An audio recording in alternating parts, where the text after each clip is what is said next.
She was just filling in as a waitress at a charity gala when a little boy she'd never met ran through the crowd crying, "Mommy." The room went silent. The Mafia boss hosting the event froze because his son hadn't spoken in a year, and the boy was staring at her like she'd come back from the dead. Maya Torres wiped the wine stain from her borrowed white shirt and prayed it wouldn't show under the black vest. She had exactly $43 in her checking account, rent was due in 5 days, and her daughter Emma's school field trip permission slip sat unsigned on the kitchen counter because she couldn't afford the $15 fee. But tonight, she was going to smile, serve champagne to Boston's wealthiest, and pretend she belonged in the crystal ballroom of the Harrington Hotel. "Table 7 needs refills," barked Susan, the catering manager, shoving a tray of champagne flutes into Maya's hands. "And for God's sake, don't make eye contact. These people don't want to see you.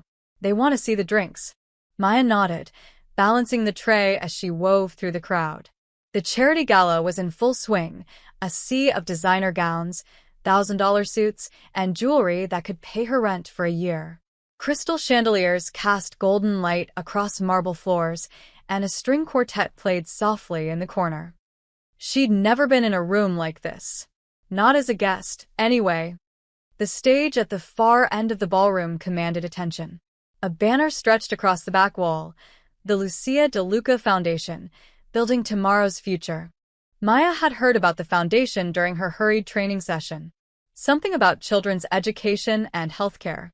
Noble causes funded by people who'd never worried about choosing between groceries and electricity. She approached table 7 with her professional smile firmly in place. An older woman in diamonds waved her away without looking up. Maya moved to the next table, then the next, her feet already aching in the cheap flats she'd bought at a discount store. Then the lights dimmed. A spotlight illuminated the stage, and the room fell silent. "Ladies and gentlemen," a voice echoed through the speakers, "please welcome our host for the evening, Vittorio De Luca." The applause was polite but genuine. Maya glanced toward the stage as she set down her tray, curious despite herself. The man who walked into the spotlight didn't look like what she'd expected from a charity host. He was tall, maybe 6'2", with dark hair swept back from a face that could have been carved from stone. His tuxedo fit him like it had been designed specifically for his frame, which it probably had. But it was his eyes that caught Maya's attention. Dark, almost black, and carrying a weight that seemed wrong for a celebration. He looked like a man who'd forgotten how to smile. "Thank you for coming tonight," Vittorio said, his voice smooth but lacking warmth. "My late wife Lucia believed that every child deserved a chance at." A small voice cut through the silence. "Mommy?" Maya's head turned toward the sound. A little boy, no more than 5 years old, stood near the edge of the stage. He wore a miniature tuxedo, his dark hair neatly combed, but his face was crumpled with confusion and something that looked like desperate hope. He was staring directly at Maya. "Mommy." The boy's voice rose, louder now, and he started running, not toward the stage where Vittorio stood frozen, but across the ballroom floor, weaving between tables. Running straight toward her. Maya's heart hammered against her ribs. Every head in the room turned. The boy's shoes slapped against the marble, echoing in the sudden, awful silence. "Wait," Maya started, but the child crashed into her legs, small arms wrapping around her waist with desperate strength. "Mommy, you came back," he sobbed into her vest. "You came back." Maya's hands hovered uselessly above the boy's shaking shoulders. She looked up, searching for anyone, to explain what was happening. Instead, she met Vittorio De Luca's eyes across the ballroom. He stood motionless on the stage, the microphone forgotten in his hand. His face had gone pale, but his eyes were locked on her with an intensity that made her breath catch. Not anger. Something worse. Recognition. "Security," someone whispered urgently. 2 men in dark suits materialized from the shadows, moving toward Maya with practiced efficiency. The boy's grip tightened, his small fingers clutching the fabric of her vest. "No," he screamed. "Don't take her away again." "Wait." Vittorio's voice cut through the chaos, sharp and commanding. The security guards froze mid-step. He descended from the stage with measured steps, never breaking eye contact with Maya. The crowd parted like water, every guest watching with barely concealed fascination. Up close, Vittorio De Luca was even more imposing. He towered over her, his presence filling the space with an authority that made Maya want to step back. But she couldn't move with the child still clinging to her. "Marco," Vittorio said softly, kneeling beside his son. "Marco, look at me." The boy shook his head, burying his face deeper into Maya's side. Vittorio's jaw tightened. "Son, this isn't." "She came back," Marco whispered. "Like you promised. You said she was watching over me, and now she's here." Maya saw it then, the crack in Vittorio's composure. His hand trembled slightly as he reached toward his son, then pulled back. When he looked up at Maya again, there was something raw in his expression. "He hasn't spoken in a year," Vittorio said quietly, meant only for her. "Not since the funeral." The funeral. His late wife. The Foundation's namesake. Maya's stomach dropped as understanding dawned. "I don't understand," she managed, her voice barely above a whisper. "I've never seen him before. I've never." "I know," Vittorio interrupted. His eyes searched her face with an intensity that made her skin prickle. "But he sees her." The ballroom remained frozen in tableau, hundreds of Boston's elite watching a scene they'd gossip about for months. Maya could feel their stares like physical weight. "Please," Vittorio said, and the word sounded like it cost him something. "Come with me. Just for a moment. I need to show you something." Maya looked down at the boy still wrapped around her, his shoulders shaking with silent sobs.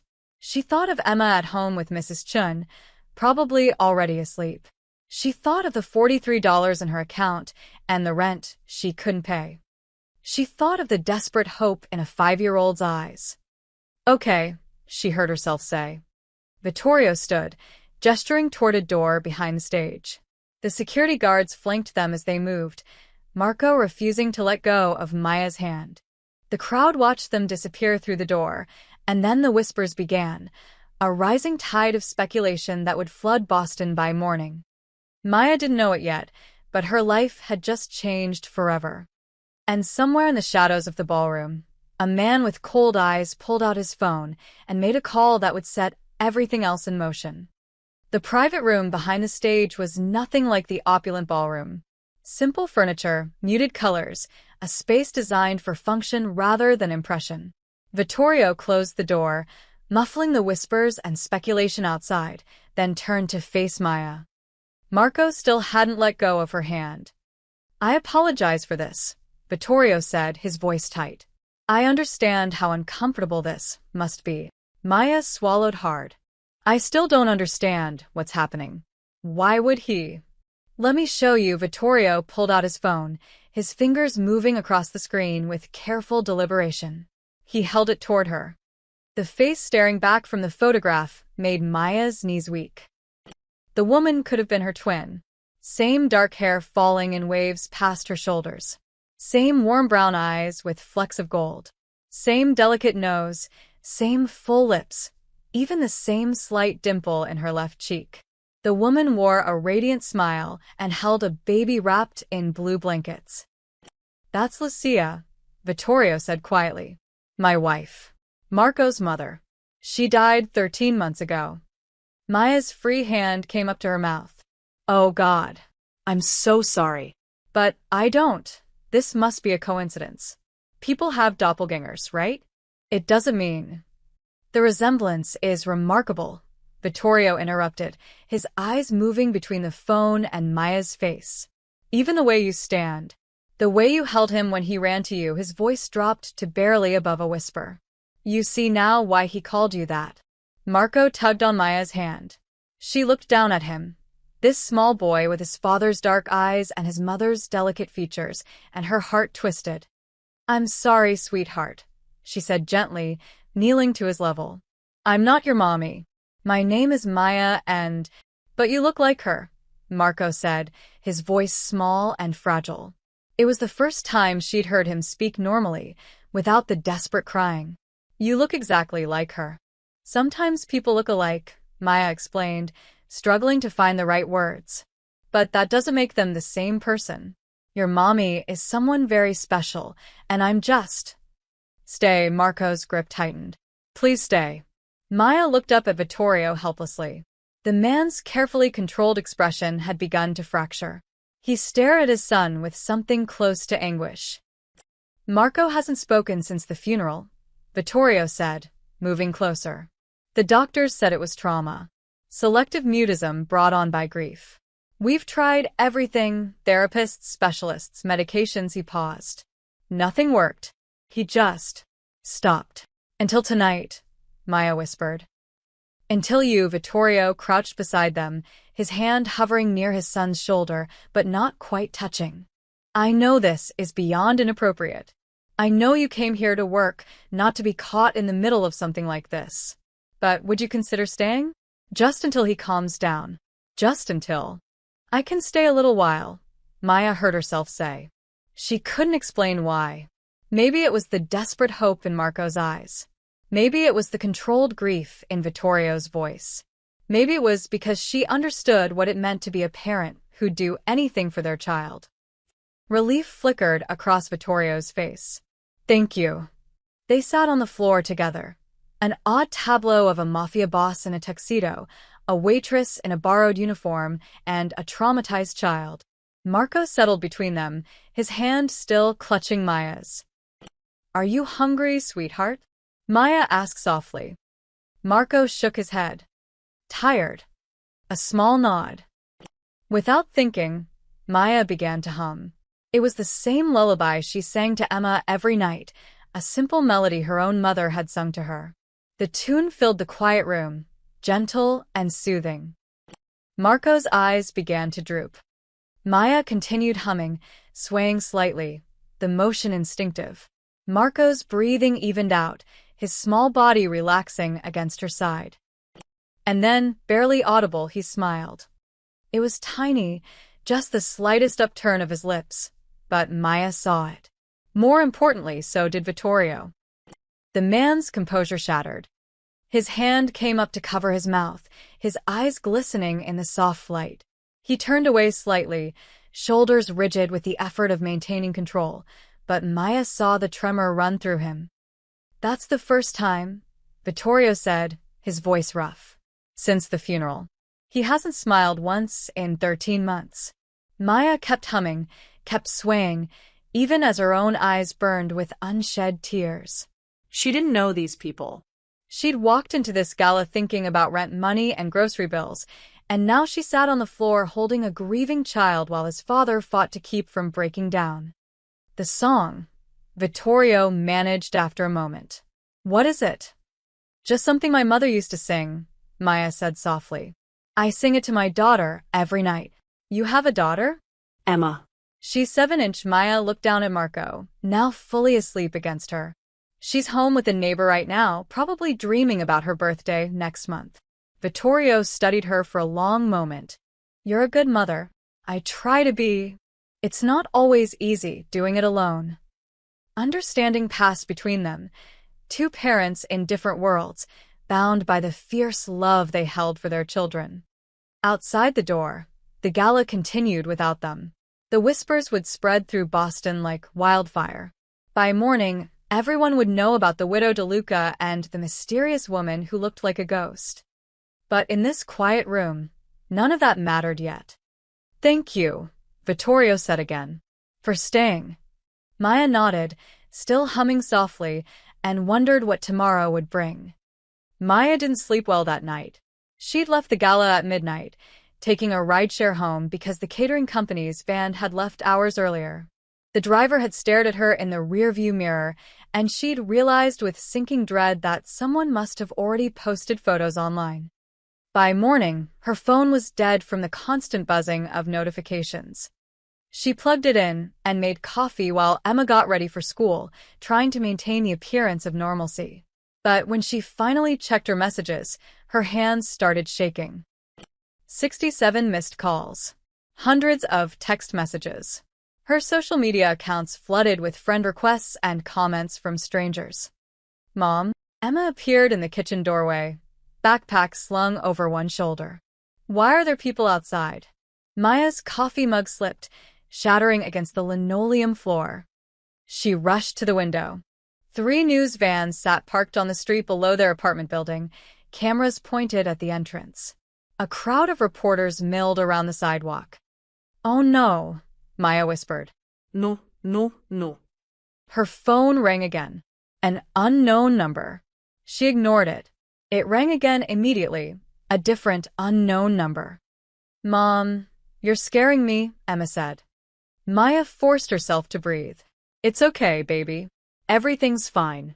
We just need to." A knock at the door made them both jump. "Miss Torres." A man's voice, professional and calm. "My name is Vincent. I work for Mr. DeLuca. He sent me to help." Maya approached the door cautiously, peering through the peephole. A man in a dark suit stood in the hallway, his hands visible and empty. He looked more like a businessman than the security guards from last night. "I'm not opening this door," Maya called out. Understandable. Mr. DeLuca anticipated the media attention would be problematic. He sent a car to take you and your daughter somewhere safe until this dies down. He also asked me to give you this, a white envelope slid under the door. Maya picked it up with trembling fingers. Inside was a handwritten note on expensive stationery. "Miss Torres, I apologize for the chaos my family has brought into your life. Please accept the car and temporary accommodation with my compliments. You owe me nothing, but I would like to speak with you when you're ready." There was also a check. Maya stared at the number, convinced she was reading it wrong. $5,000. "Mom," Emma tugged at her sleeve. "What's happening?" Maya looked at her daughter's worried face, then at the envelope, then toward the window where reporters waited like vultures.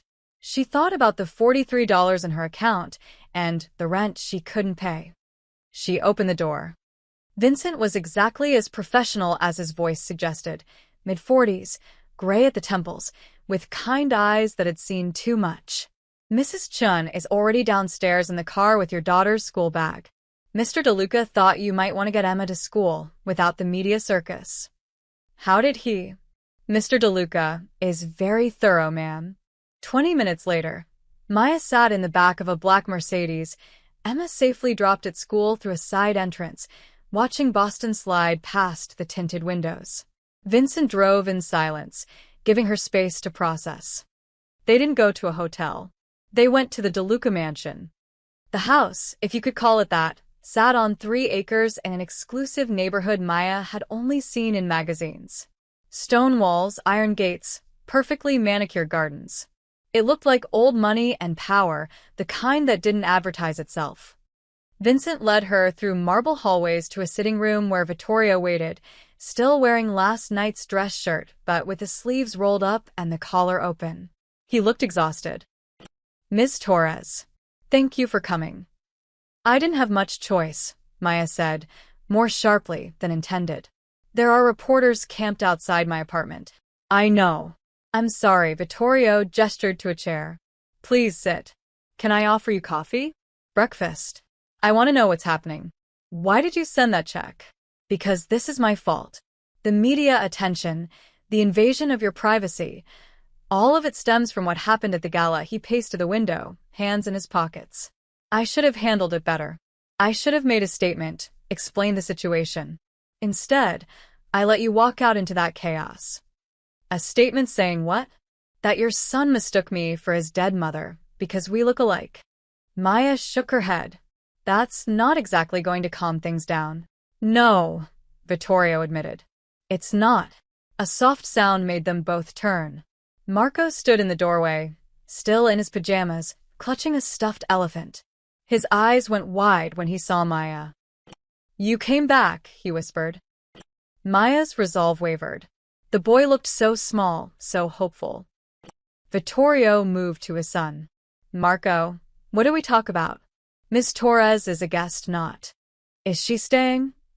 The question hung in the air. Vittorio looked at Maya, something desperate flickering in his controlled expression. "Marco hasn't eaten since last night," he said quietly. He won't touch his food. Won't speak to the staff. He just keeps asking for, he trailed off. For me, Maya finished. I know I have no right to ask. But I'm asking anyway, Vittorio's voice dropped. Stay. Just for a few days, until the media frenzy dies down. Let Marco adjust to the situation. I'll pay whatever you need, your rent, your bills, your time. Name your price. I'm not for sale, Maya said coldly. That's not what I meant. Please, the words seemed foreign in his mouth. I'm not asking as someone who's used to getting what he wants. I'm asking as a father who hasn't seen his son eat in 24 hours. Maya looked at Marco, standing there with his elephant, hope written across his face. She thought of Emma, safe at school but coming home to an apartment under siege. She thought of the bills she couldn't pay and the future she couldn't provide. She thought of the gentle weight of a grieving child falling asleep against her side. Temporary, she said finally, just until things calmed down. The relief on Vittorio's face was unmistakable. Thank you. Marco ran to her, wrapping his arms around her waist. And Maya wondered what she'd just agreed to. Maya lasted 3 days in the DeLuca mansion before the world exploded. The first 2 days were strange, but manageable.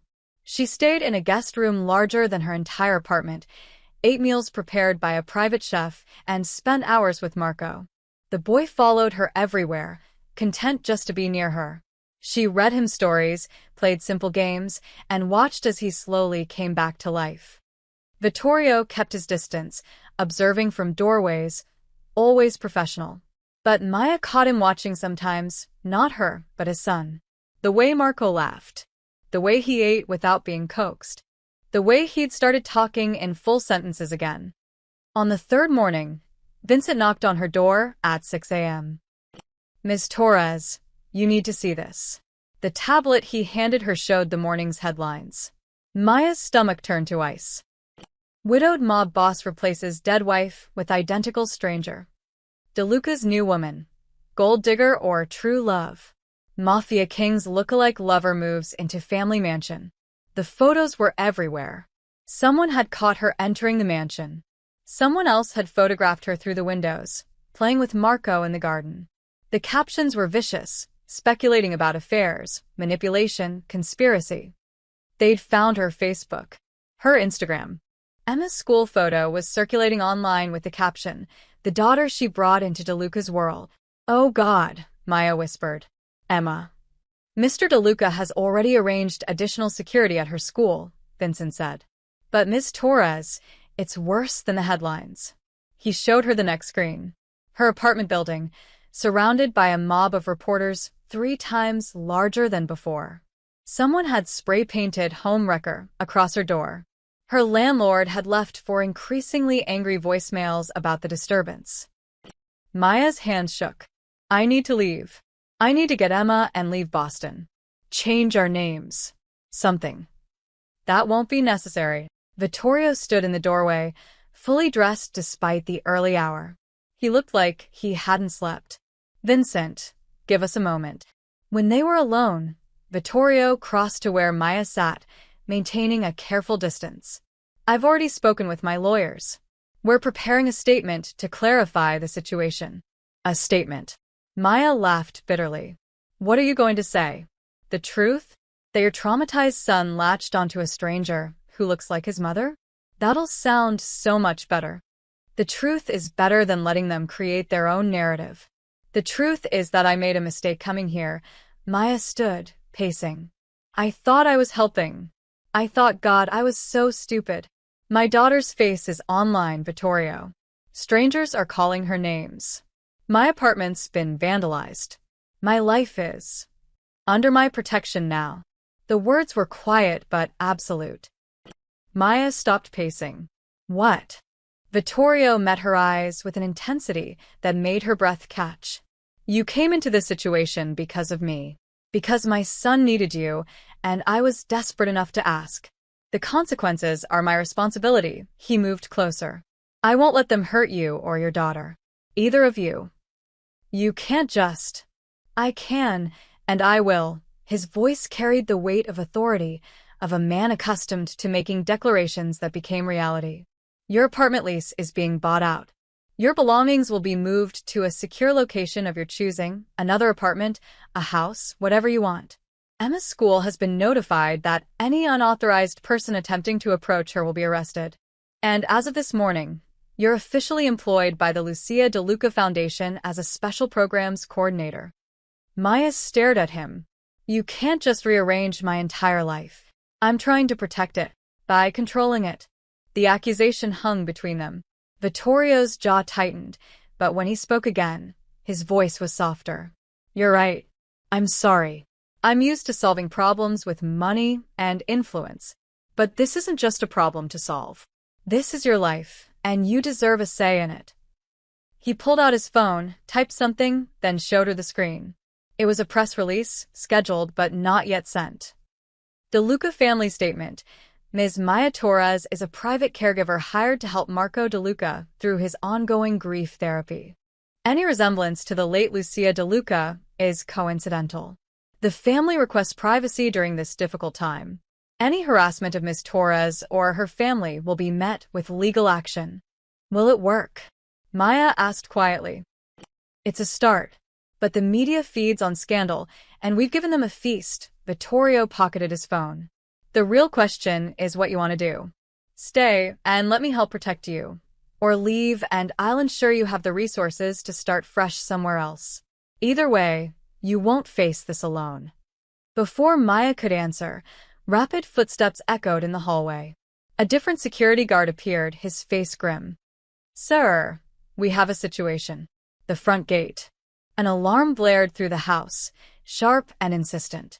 Vittorio's entire demeanor shifted, his body tensing like a coiled spring. Get Marco to the safe room, he ordered. Now. What's happening? Maya demanded. Vittorio was already moving toward the door, speaking rapidly into his phone. Lock down the property. I want every camera feed on my screen in 30 seconds. And get me Rossi on the line. Vittorio, what's going on?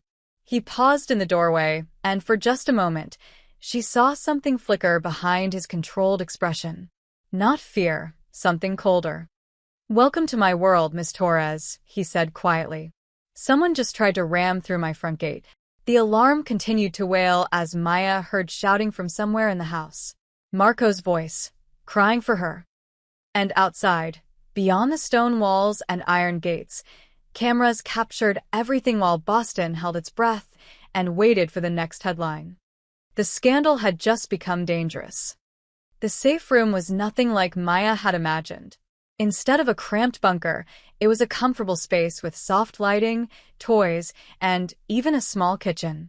But the reinforced steel door and the security monitors covering one wall told the real story. Marco clung to her on the leather sofa, his face buried in her shoulder. The brief peace he'd found over the past 3 days had shattered the moment the alarms went off. It's okay, Maya murmured, stroking his hair. We're safe here. But she didn't feel safe. She felt trapped. On the monitors, she could see security personnel moving through the mansion grounds. The front gate showed damage, twisted metal where a black SUV had rammed it before being stopped by the reinforced barrier. The vehicle sat abandoned now, driver's door hanging open. Vittorio stood in his office on another screen, phone pressed to his ear, his expression carved from stone. Vincent entered the safe room with 2 bottles of water and a tablet. The property is secure. It was just a scare tactic. The vehicle was empty, remotely driven. No actual threat to anyone inside. A scare tactic? Maya's voice rose. Someone just crashed a car into the gate. Welcome to the game's powerful men play, Vincent said grimly. This is about sending a message to Mr. DeLuca. What message? What's happening? Vincent hesitated, then handed her the tablet. You should see this. The screen showed a news article from an hour ago. DeLuca Doc's deal in jeopardy. Rival boss Rossi claims territorial rights. Maya skimmed the article, her confusion growing. It talked about shipping contracts, waterfront property, and a decades-old territorial agreement between Boston's business families. Code, she realized, for organized crime. I don't understand. What does this have to do with me and Marco? Everything and nothing, Vincent said. You and Marco are the excuse, not the reason. Rossi sees Mr. DeLuca as distracted, emotional, vulnerable. The headlines about you, the scandal, it all makes him look weak in a world where perception is power.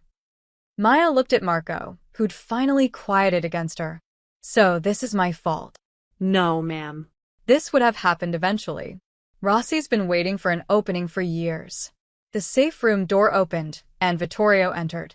He'd changed into dark jeans and a black shirt, looking less like a philanthropist and more like what he actually was, a man who'd built an empire in the shadows. Marco, he said gently, Vincent is going to take you to the playroom. Maya will be right here when you're done. No. Marco's grip tightened. Don't leave me. I'm not leaving, Maya assured him. I promise. I just need to talk to your dad for a few minutes.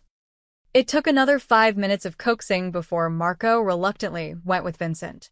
When the door closed, Vittorio's careful composure cracked. I need to tell you something, he said. And you're not going to like it. Maya stood, crossing her arms. Tell me. The man behind this, his name is Carlo Rossi. He runs the competing operations in South Boston. We've had an uneasy peace for the past 5 years, since he paused. Since Lucia died. What does he want? Control of the waterfront shipping docks. They're worth tens of millions annually, and they're the backbone of both our operations. Vittorio moved to the monitors, his hands in his pockets. He called me 30 minutes ago. The way he said it made Maya's skin crawl. What did he say? Vittorio's jaw clenched.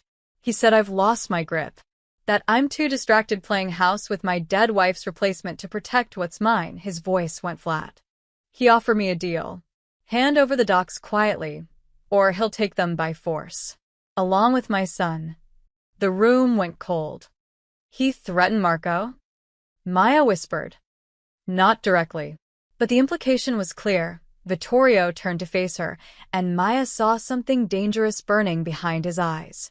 He said, and I quote, That boy needs a mother, DeLuca. Shame if something happened before he got 1 foot. Maya's hand went to her mouth. Oh God. I'm telling you this because you deserve to know what you've walked into. This isn't just media scandal anymore. This is real danger. Vittorio approached her slowly, like he was afraid she'd bolt. I can have you and Emma on a plane tonight. New identities, new city, everything arranged. You'll be safe, and Rossi will have no reason to pursue you. What about Marco? I'll handle it. How? Maya demanded. By giving this man what he wants. By fighting him. Vittorio's silence was answer enough. No, Maya said firmly. Don't start another war. Not over docks or money or pride. Your son just got his voice back. He just started eating again. He needs his father alive, not. He touched my family. Vittorio's voice dropped to something barely above a whisper, but the fury in it was unmistakable. He threatened my son. There are lines, Miss Torres.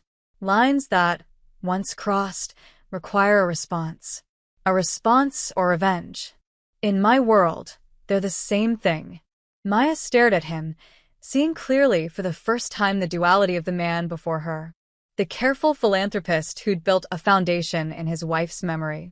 The devoted father who'd broken down at his son's first smile in a year. And underneath it all, something harder. Something that had survived in a world where weakness meant death. This time, Vittorio said quietly, it ends.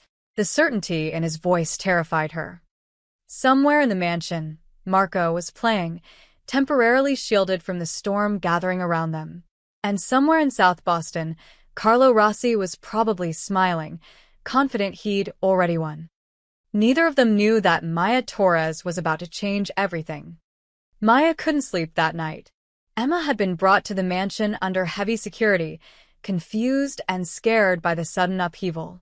Maya spent 2 hours settling her daughter, explaining in the simplest terms possible that they were staying with a friend for a few days until things calmed down. Emma had looked around the enormous guest room and whispered, Are we rich now? No, baby. We're just safe. But Maya wasn't sure even that was true. At 2 in the morning, She gave up on sleep and wandered the mansion's hallways. The house was quiet but not empty. She could sense the security presence, the guards stationed at key points. Protection or prison? She wasn't sure anymore. She found herself outside Vittorio's office. Light spilled from under the door. Maya knocked softly. Come in. Vittorio sat behind his desk, still fully dressed, surrounded by papers and files.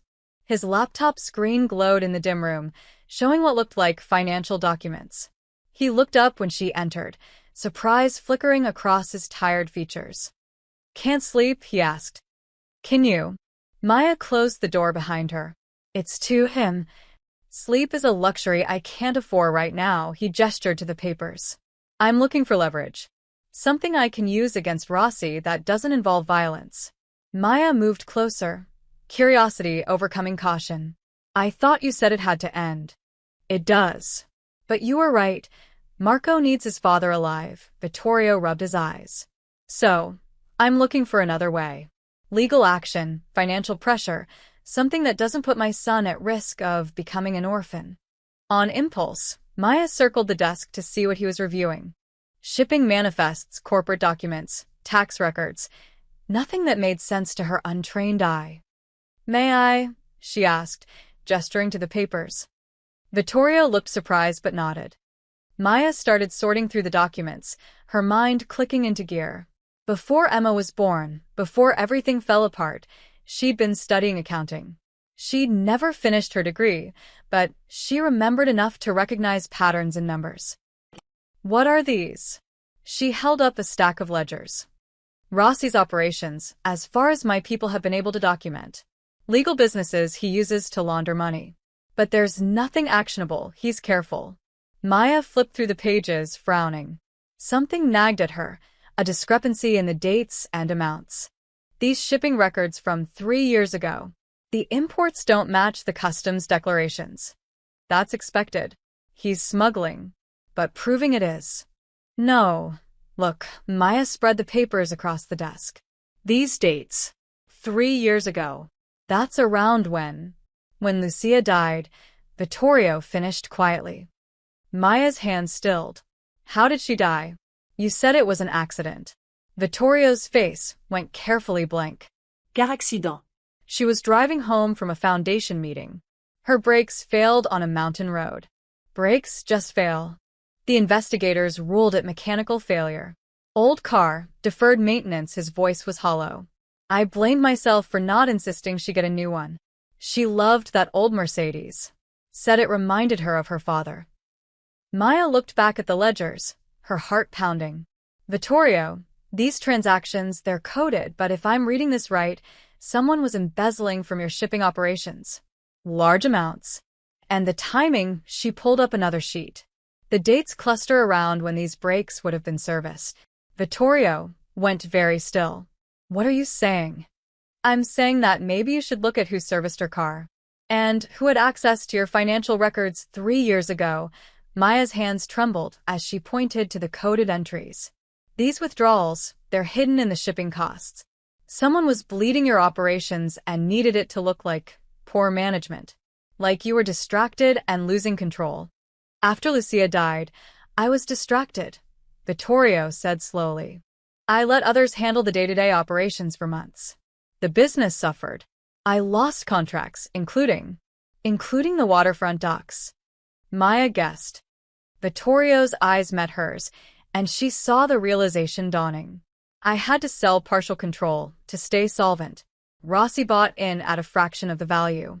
I thought I was just a grieving widower who'd made bad business decisions. What if it wasn't grief? What if it was sabotage?" Maya pulled out her phone, taking photos of the ledgers. "These coded transactions, if we can trace them back to Rossi, prove he was embezzling and sabotaging your business. Then Lucia's death wasn't an accident." Vittorio's voice was barely audible. "It was murder. Staged to look like mechanical failure while he systematically destroyed my finances." The office fell silent except for the ticking of an antique clock on the shelf. "I need to make some calls," Vittorio said finally. He looked at Maya with something close to awe. "How did you see this?" My accountants have been through these records a dozen times. Sometimes you need fresh eyes. And Maya, hesitated. I know what it's like to be underestimated. People look at me and see a struggling single mom, a waitress, someone who doesn't matter. They don't see someone who almost had an accounting degree. Someone who notices details. Vittorio stood, moving around the desk. For a moment, Maya thought he might hug her. Instead, he stopped a respectful distance away. Thank you, he said simply. You may have just given me the weapon I need. What are you going to do? His expression hardened. If you're going to fight him, do it knowing why. Maya held his gaze. And then he pays for both of us, Vittorio said quietly. For Lucia. For Marco. For every life he's destroyed. The dangerous certainty was back in his voice, but this time, Maya didn't try to stop him. Some debts, she realized, could only be paid in full. Vittorio spent the next 48 hours making calls, gathering evidence, and building his case. Maya watched him transform from the grieving widower into something else, a man with purpose, with clarity, with a cold determination that both frightened and fascinated her. On the second evening, he found her in the garden where she sat with Marco and Emma. The two children had bonded quickly, Emma taking on a protective older sister role that made Maya's heart ache. I need to speak with you, Vittorio said quietly. They walked to the far edge of the property, out of earshot from the children and security. I'm meeting with Rossi tomorrow night, Vittorio said. Neutral location. His private club in South Boston. Maya's stomach dropped. Is that safe? No. But it's necessary, he handed her a folder. These are the documents you helped me find, along with additional evidence my team uncovered. Bank transfers linking Rossi to the embezzlement. Testimony from a mechanic who was paid to tamper with Lucia's brakes. He kept records as insurance. Phone logs showing Rossi coordinating everything. Maya's hands shook as she flipped through the pages. This proves he killed her. Yes. But I can't go to the police. Half of them are on someone's payroll, and a public trial would expose too much about both our operations. This has to be handled privately. What does that mean? Vittorio's jaw tightened. It means I'm going to give him a choice. Disappear and leave Marco alone, or I release everything to the FBI, the media, and every rival who'd love to see him destroyed. Either way, he's finished in Boston. And if he doesn't choose either option, the silence that followed was answer enough. I've arranged for additional security here, Vittorio continued. Vincent will stay with you, Marco, and Emma. If something goes wrong tomorrow night. Don't, Maya interrupted. Don't talk like that. I have to be realistic. If Rossi feels cornered, he might. Then don't corner him alone. Take security. Take backup.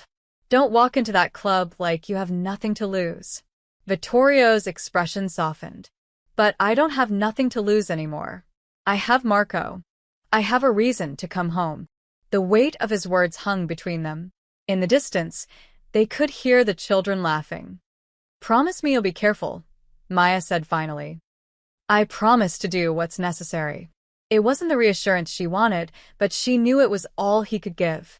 The next night, Vittorio drove himself to Rossi's club. No security detail. No weapons. Just the folder of evidence on the passenger seat and a recording device hidden in his watch. The club was exclusive, expensive, and empty except for Rossi and two of his men. They sat at a private table in the back, whiskey already poured. DeLuca, Rossi greeted with a sharp smile. He was older than Vittorio, silver-haired and sharp-eyed. I'm surprised you came. Thought you'd be too busy playing house with your charity case. Vittorio sat across from him, without responding. He placed the folder on the table between them. What's this? Rossi's smile didn't waver. Justice. Rossi flipped open the folder. His smile faded as he scanned the first page. Then the second. By the third page, his face had gone pale. Where did you get this? Does it matter? Vittorio leaned back, perfectly calm. Bank transfers in your name. Testimony from your mechanic. Phone records. Everything the FBI would need to put you away for murder, racketeering, and embezzlement. You can't prove. I already have. The question is what happens next. Rossi's men shifted, hands moving toward their jackets.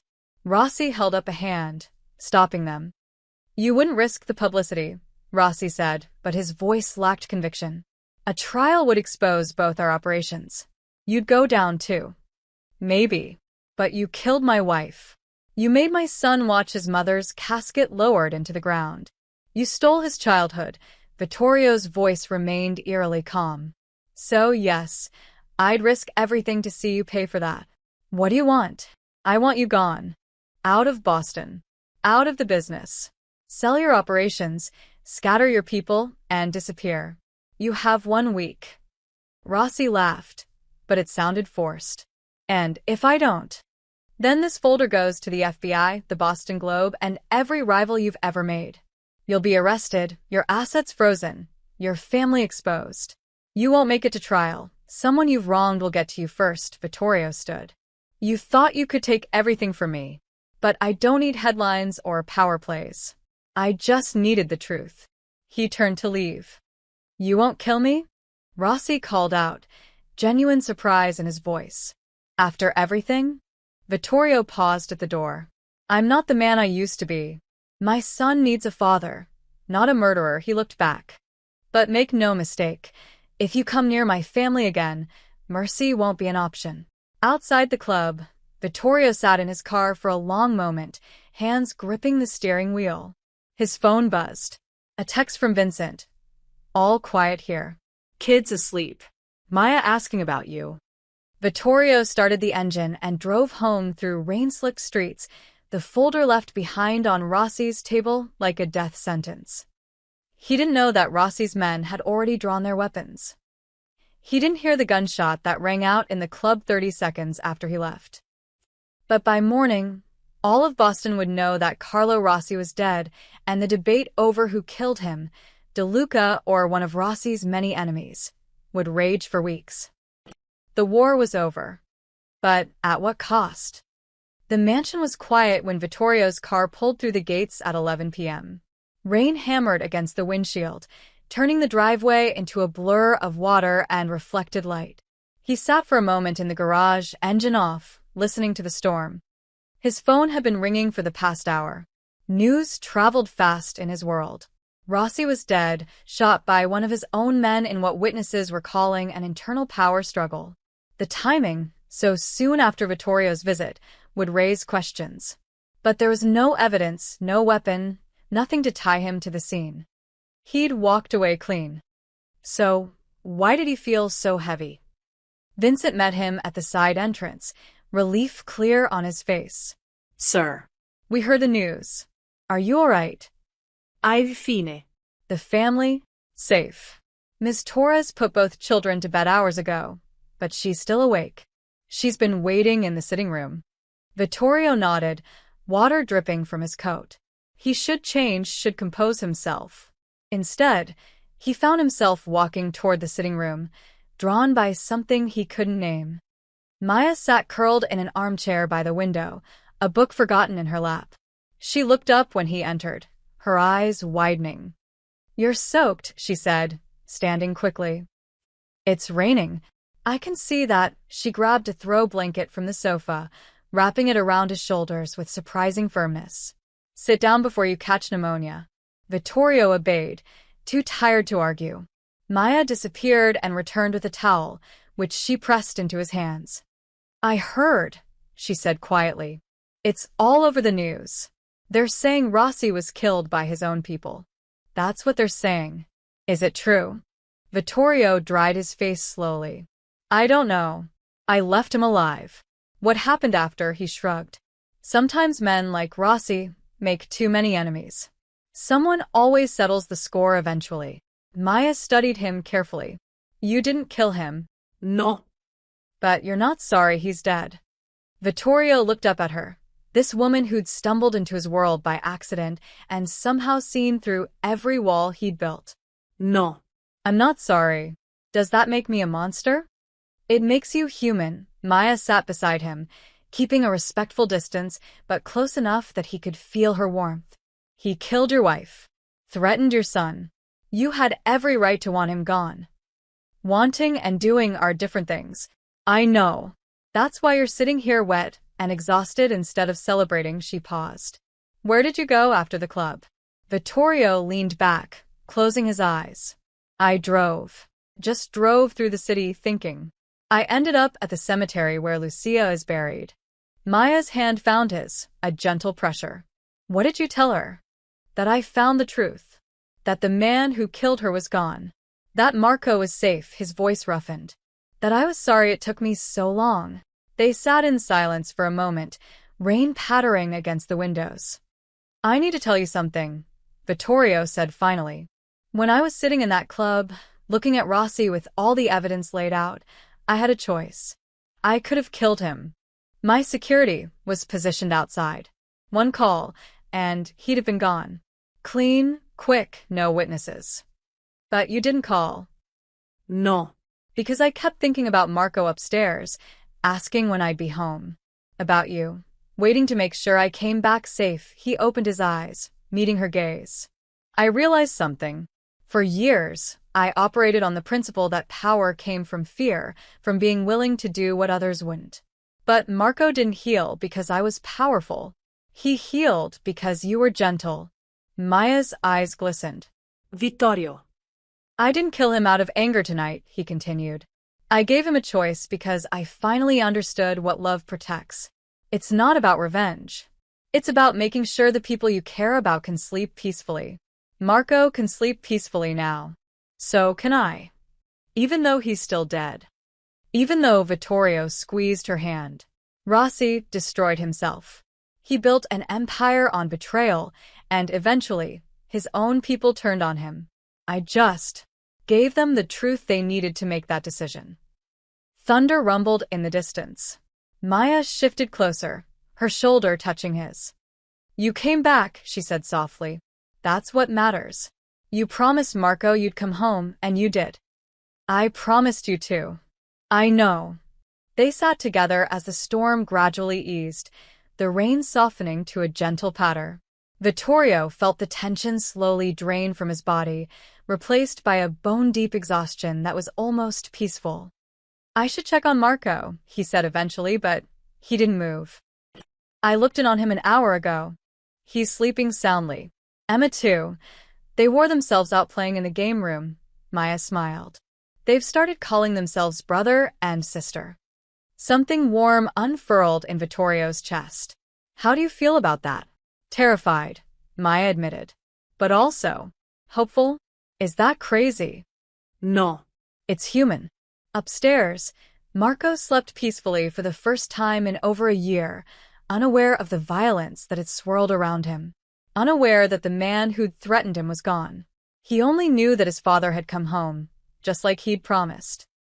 And in the morning, Boston would wake to news of Rossi's death and speculate endlessly about what it meant. But in the DeLuca mansion, a broken family was slowly learning to heal. The morning sun broke through the clouds like a promise. Maya woke to find Emma already dressed and playing quietly with Marco in the hallway, their laughter a gentle sound that seemed impossible after the darkness of the previous night. Downstairs, the kitchen smelled of fresh coffee and pancakes. Vittorio stood at the stove, still in his dress shirt from last night, sleeves rolled up, focused intently on flipping a pancake. You cook? Maya asked from the doorway. He glanced over, a ghost of a smile touching his lips. Lucia taught me. She said a man who runs an empire should be able to feed his own son. He flipped the pancakes successfully. I'm rusty, but Marco loves them. Maya poured herself coffee, studying him in the morning light. He looked tired but calmer, like something heavy had been lifted from his shoulders. Have you seen the news? She asked. Vincent gave me the highlights. Vittorio slid pancakes onto a plate. Rossi's death is being ruled as an internal dispute. His second-in-command is claiming leadership, distancing himself from Rossi's questionable business practices. Several of Rossi's associates are cooperating with federal investigators. And you? My name hasn't been mentioned. The evidence I gathered is being anonymously provided to the FBI. He set the plate down, meeting her eyes. It's over, Maya. Truly over. The newspaper on the counter told the story in bold print. Rival crime lord Carlo Rossi found dead. Evidence points to massive corruption ring. FBI launches investigation into Rossi operations. De Luca family not under suspicion, sources say. Maya scanned the articles, her pulse gradually slowing. They're really leaving you alone? I made arrangements years ago. Legal businesses, legitimate income, distance from the old operations. Vittorio poured his own coffee. Lucia wanted me to go straight, to build something real for Marco. After she died, I slipped back into old patterns. But this forced me to commit. The Lucia De Luca Foundation isn't just a front anymore. It's my life's work now. And the docks? The shipping operations? Being restructured. I'm selling off the questionable elements, keeping only what's completely legitimate, he smiled wryly. It'll cost me millions, but Marco will inherit a clean legacy. That's worth more than any empire built on fear. Footsteps thundered down the stairs. Marco and Emma burst into the kitchen, faces flushed with excitement. Daddy, can Emma stay forever? Marco asked, climbing onto a chair. Please? She's my best friend. Emma looked at Maya hopefully. Can we, Mom? This house is so cool, and Marco has every toy ever, and there's a movie theater in the basement. Maya's heart clenched. She caught Vittorio's eye across the kitchen, saw the question there. We'll talk about it, Maya said carefully. But first, pancakes. Who's hungry? The children cheered, and the moment passed into the comfortable chaos of breakfast. But Maya felt the weight of the unspoken conversation hovering between her and Vittorio. Later that afternoon, while the children played in the garden under Vincent's watchful eye, Vittorio found Maya in the library. She'd been reviewing the Foundation's financial reports, her accounting instincts unable to resist the neat rows of numbers. These are impressive, she said, gesturing to the documents. The Foundation's reach is incredible. Education programs, healthcare clinics, housing assistance. Lucia's vision, Vittorio said, settling into the chair across from her. She grew up poor, worked her way through college. She never forgot where she came from. Like me, Maya said softly. Like you, Vittorio leaned forward, hands clasped. Maya, I need to ask you something, and I need you to know there's no pressure. You can say no, and I'll respect that completely. Maya's pulse quickened. Okay. Stay. Not as a temporary caregiver or a lookalike replacement. Stay as yourself, Maya Torres, the woman who saw through my ledgers, who helped my son heal, who reminds me what kindness looks like. He paused. I'm offering you a position as the Foundation's Director of Operations. Real salary, real authority, real work. You'd help me reshape the Foundation, expand its programs, make a genuine difference. Maya stared at him. Vittorio, I never finished college.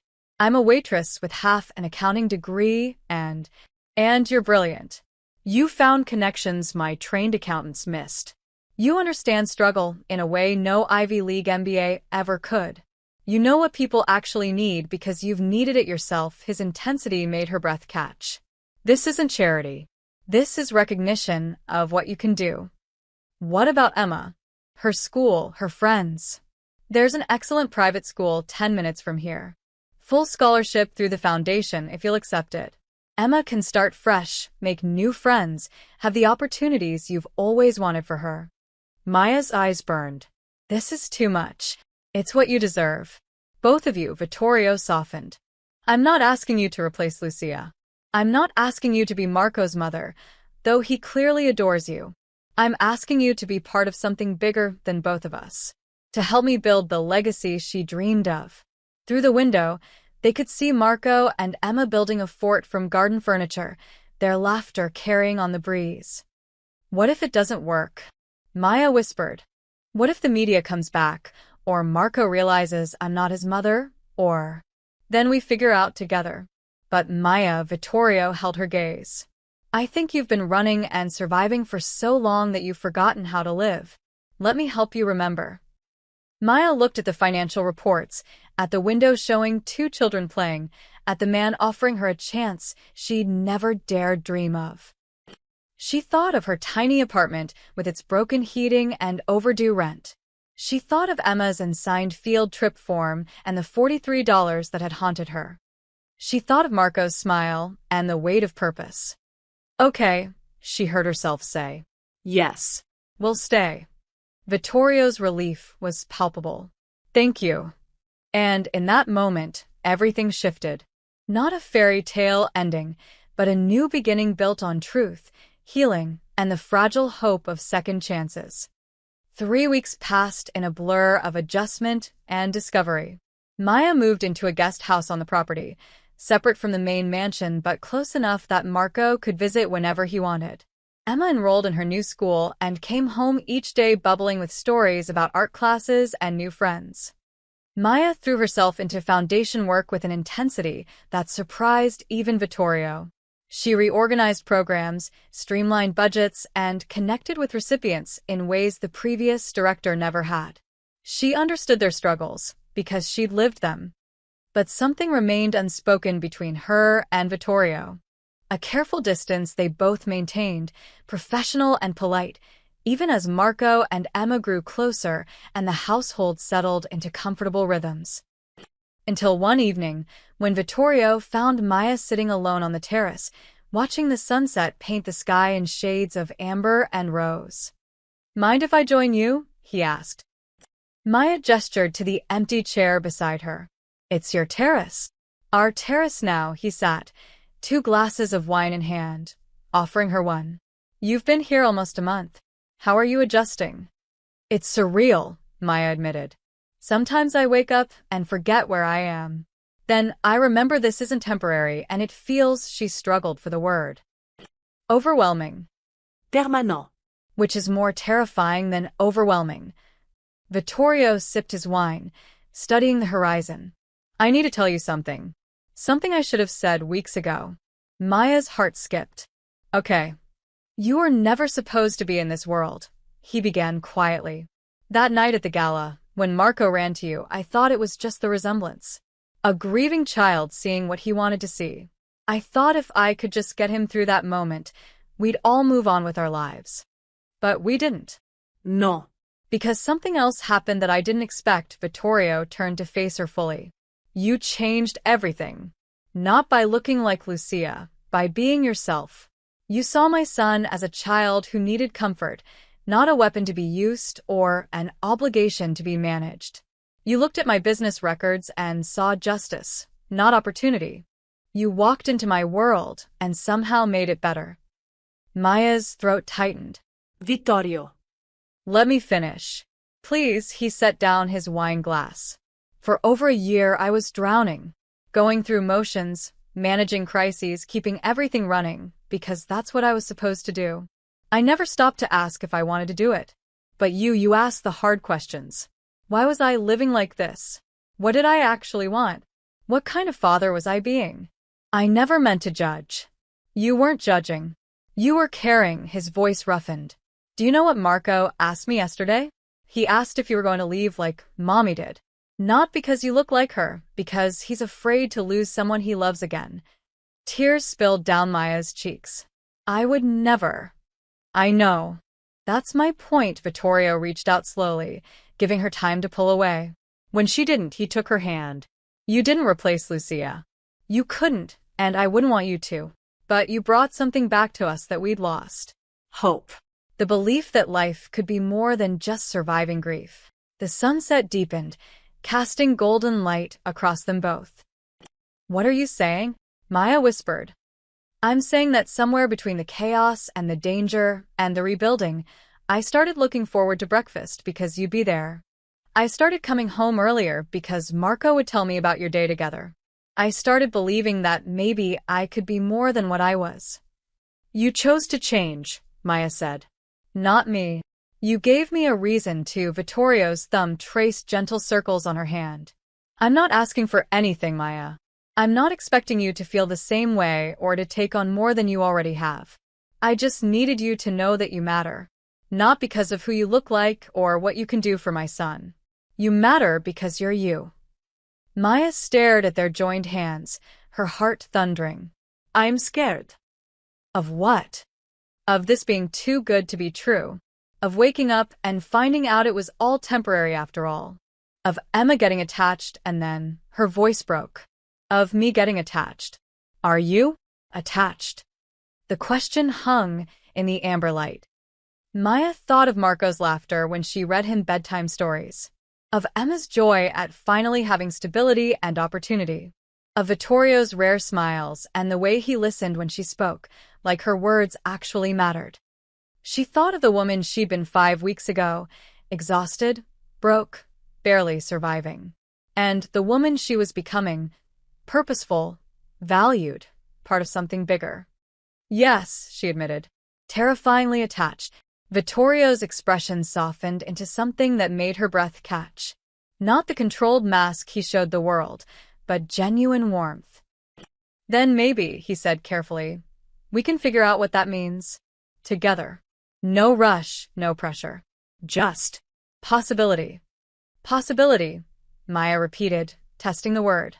It felt fragile and precious, like holding something breakable. I know I'm not an easy man, Vittorio continued. I come with history and complications, and a son who needs stability more than romance. But if you're willing to try, I am. The words came out stronger than she expected. I'm willing. The sunset faded to twilight around them, stars beginning to pierce the darkening sky. Somewhere in the house, children laughed. Somewhere in the city, life continued its chaotic dance. But on the terrace, 2 damaged people sat together and chose hope. It wasn't love yet, not quite.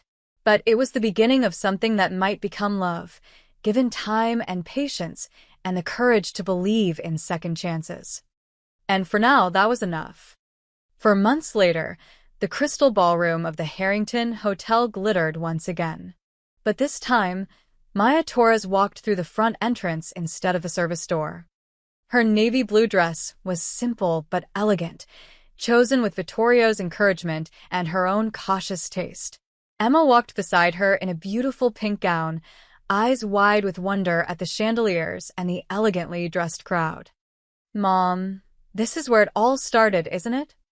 Emma whispered. Yes, baby. This is where everything changed. Vittorio waited near the entrance with Marco, both in matching tuxedos. Marco's face lit up when he saw them, and he immediately ran to take Emma's hand. You look beautiful, he told her solemnly, with the serious politeness of a 7-year-old trying to be grown up. Emma giggled. You look fancy. Vittorio approached Maya, his eyes warm with appreciation. You're stunning. Maya felt heat rise to her cheeks. You don't look so bad yourself. Their relationship had progressed slowly, carefully, over the past 4 months. Quiet dinners after the children were asleep. Walks through the garden discussing foundation business that turned into conversations about dreams and fears. Stolen moments of hand-holding and soft smiles. No grand declarations. No rousing. Just steady, gentle growth. Tonight marked the official reopening of the Lucia De Luca Foundation's annual gala, rebuilt in her honor, but transformed by Maya's vision into something more accessible and genuine. Half the tickets had been donated to families the foundation served, mixing Boston's elite with the people they were meant to help. Are you ready for this? Vittorio asked, offering his arm. Maya took it, feeling the solid warmth of him beside her. As ready as I'll ever be. They entered the ballroom together, and Maya felt the weight of every eye turning toward them. The whispers started immediately. Not vicious this time, but curious. Speculative. The past 4 months had been kind to them in the press. The initial scandal had faded as the truth emerged. Maya was the foundation's director, a hardworking single mother who'd helped expose Rossi's corruption. The story had shifted from mob boss's mistress to charity director's inspiring journey. But people still watched. Still wondered. Vincent approached with a tablet. Sir, we're ready whenever you are. Vittorio nodded, then looked at Maya. Together? What? The opening speech. I'd like you to give it with me. The foundation is as much yours now as it was Lucia's. Maya's heart pounded. Vittorio, I can't. This is her legacy, and I'm not. You're not replacing her. You're continuing what she started. He squeezed her hand. Please. Let them see who you really are. Before Maya could protest further, Marco tugged on her dress. Miss Maya, you have to. You're the best at explaining things. Emma nodded enthusiastically. You can do it, Mom. Maya looked at the stage, at the crowd, at the children's encouraging faces. She thought of the woman she'd been 5 months ago, too scared to even dream of standing in front of people like this. Okay, she breathed. Together. The lights dimmed. The crowd settled into their seats. Vittorio led Maya to the stage, their children following behind and settling in the front row. Good evening, Vittorio began, his voice carrying clearly through the room. Thank you all for joining us tonight. 5 months ago, we held a gala in this very ballroom. What happened that night changed my life in ways I never could have imagined. Maya saw heads turn, whispers rippling through the crowd. My son Marco hadn't spoken in over a year, Vittorio continued. Grief had stolen his voice, and I was powerless to help him. Until a woman serving wine that night showed him kindness, without expecting anything in return. He turned to Maya, his expression open and genuine. That woman is now our foundation's director. She's reorganized our programs, expanded our reach, and reminded me what Lucia always believed, that charity isn't about money. It's about seeing people's humanity. Applause started, tentative at first, then growing. Vittorio stepped back, giving Maya space at the microphone. Her hands trembled, but then she saw Marco in the front row, giving her a thumbs up. Emma beaming with pride. Vittorio standing beside her, not taking over, just supporting. I was terrified to come here tonight, Maya began, her voice steadier than she expected. 5 months ago, I walked through the service entrance of this hotel desperate for a paycheck. I had $43 in my checking account and no idea how I'd make rent. The room went silent. This wasn't the polished speech they'd expected. I'm telling you this because I represent the people this foundation serves. I know what it's like to choose between groceries and electricity. To tell your child no because you can't afford yes. To feel invisible in rooms like this. Maya paused, meeting eyes throughout the crowd. But the Lucia De Luca Foundation believes that everyone deserves to be seen. That every child deserves opportunity. That struggling doesn't mean failing. Sometimes it means surviving until you can thrive. The applause grew stronger. So tonight, we celebrate Lucia's vision. But we also celebrate every person in this room who's struggled and survived. Every parent working 2 jobs.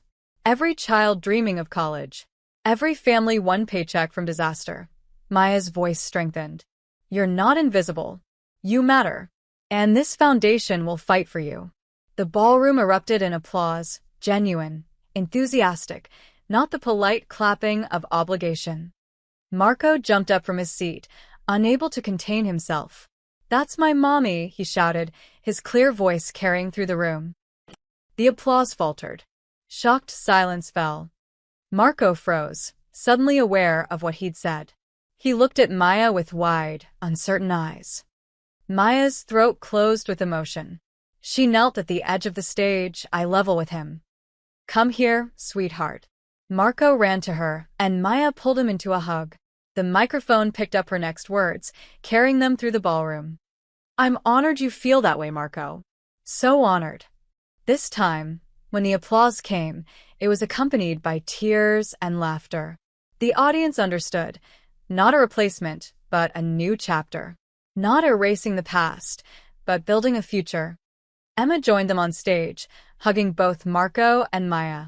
Vittorio stood watching his makeshift family, something fierce and protective and grateful shining in his eyes. The gala continued, but everyone would remember this moment, not as scandal, but as healing made visible. The gala ended near midnight, but the warmth of the evening lingered. Maya stood on the now empty stage, watching the cleanup crew work efficiently around abandoned tables and dimmed lights. Emma and Marco had fallen asleep in a private room an hour ago, exhausted from excitement. Quite a night, Vincent said, passing by with a satisfied nod. The foundation raised 3 times our target amount, and the press coverage has been overwhelmingly positive. Maya smiled, still processing everything. It feels surreal. You earned it, Miss Torres. Every bit. Vincent headed toward the exit, leaving her alone with her thoughts. Almost alone. Are you hiding? Vittorio's voice came from the shadows near the stage entrance. Maya turned, finding him leaning against the doorframe, tie loosened, jacket discarded. He looked relaxed in a way she'd rarely seen, like he'd finally set down something heavy. Maybe a little, she admitted. Processing. He approached slowly, hands in his pockets. Marco calling you mommy in front of 500 people wasn't part of the plan. No, Maya agreed, her chest tightening with remembered emotion. How do you feel about that? Vittorio was quiet for a long moment, joining her at the edge of the stage. The empty ballroom stretched before them, chandeliers casting gentle light on scattered rose petals and forgotten champagne glasses. 5 months ago, if someone had told me Marco would smile again, would speak again, would run around like a normal 7-year-old, I wouldn't have believed them. His voice was soft. If they told me I'd stand on a stage and introduce a waitress as the foundation's director and mean it with my whole heart, I'd have called them insane. And if they told you your son would call that waitress mommy, I'd have said it was impossible. That no one could ever. He stopped, turning to face her fully. But you didn't replace her, Maya. You couldn't, and that's not what happened tonight. Then what did happen? Vittorio reached out, his fingers gentle as they tucked a strand of hair behind her ear. You brought her back to us. Not her ghost, not her shadow. You brought back what she represented: joy, hope, the belief that our family could be whole again. Marco sees that. He's not confused or trying to replace his mother. He's just loving someone new who makes him feel safe. Tears pricked Maya's eyes. I never wanted to take her place. I know. That's why it works. Vittorio's hand cupped her cheek, his thumb brushing away a tear. Lucia would have liked you. She'd have loved your fire, your intelligence, the way you see through pretense to truth. She'd have been grateful that you love our son. I do love him, Maya whispered. Both of them. Emma and Marco. They've become inseparable. Like their parents. The question hung in the air between them, heavy with possibility. Maya's breath caught. Vittorio. I'm not asking for forever tonight, he interrupted gently. I'm not asking you to marry me or promise me anything you're not ready to give. But I need you to know something. The ballroom felt smaller suddenly, intimate despite its size. I love you, Vittorio said simply. Not because you look like her. Not because you saved my son or fixed my foundation or saw through Rossi's schemes. I love you because you're Maya Torres, stubborn and brilliant and kind. Because you make me want to be better. Because when I think about the future, you're in it. Maya's heart thundered so loudly, she was sure he could hear it. I'm terrified. So am I. What if we mess this up? What if the kids get hurt or the press turns on us again, or... Vittorio silenced her with a kiss. It was soft, tentative, asking rather than demanding. Maya froze for half a heartbeat, then melted into it, her hands coming up to grip his shirt as 5 months of careful distance collapsed into this single perfect moment. When they broke apart, both breathless, Vittorio rested his forehead against hers. I can't promise we won't mess up, he murmured. I can't promise the world won't judge us, or that every day will be easy. But I can promise I'll choose you. Every day. In front of everyone. Maya's tears flowed freely now. I love you too. God help me, I do. Then let's be terrified together. They stood there in the empty ballroom, holding each other as the lights gradually dimmed further. The crew worked around them with quiet discretion, respecting the moment. What happens now? Maya asked. Now we go home. We check on our sleeping children. We start planning the foundation's next project. We live. Vittorio pulled back just enough to see her face. We build something real, Maya. Not built on tragedy or scandal or coincidence, but on choice. We choose this. Every day, Maya repeated, the words feeling like a vow. He kissed her hand then, not passionately, but with reverence. A promise made visible. Outside the Crystal Ballroom, Boston continued its restless rhythm. Headlines would circulate tomorrow about the gala, about Vittorio De Luca and Maya Torres, about a mafia boss's transformation and a waitress's rise. Some would be kind, others wouldn't. But inside, in this moment, none of that mattered. Two broken people had found each other in chaos and chosen to heal together. Two children had found the family they needed. A foundation built on grief had transformed into something built on hope. It wasn't a fairy tale ending. It was something better, something real. As they walked out of the ballroom hand in hand, ready to return to Marco and Emma, ready to face whatever tomorrow brought, Vittorio whispered one last thing. Thank you for running toward my son that night. Thank you for staying. Maya squeezed his hand. Thank you for letting me. The ballroom lights finally went dark behind them. Outside, the city slept in peace. And in a mansion across Boston, two children dreamed of a future where families could be built not just from blood, but from choice, love, and the courage to believe in second chances. The end.